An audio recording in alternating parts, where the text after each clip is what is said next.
Il faut d'abord vous rappeler que le bébé grandit péniblement dans le ventre de sa mère pendant 9 mois.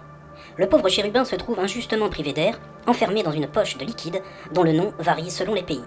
La poche des eaux en France, la poche Carrera en Allemagne, la poche Cayenne en Guyane. On notera également au passage qu'à peine sortis du noir, les enfants nés dans le sud profiteront rapidement du soleil et seront plutôt bruns et mat de peau, alors qu'au nord, ils ne présenteront aucune anomalie dans l'ensemble.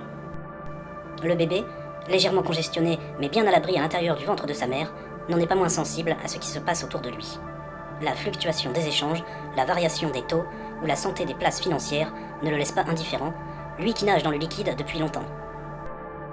Jusqu'à sa naissance, le bébé a reçu l'oxygène nécessaire à sa respiration, grâce au cordon ombilical de la bourse qui le relie directement à sa mère, en même temps qu'au marché international.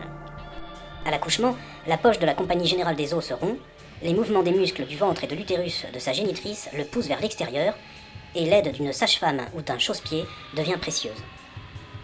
D'un seul coup, le bébé quitte la protection du ventre de sa mère et entre brusquement en contact avec un monde hostile.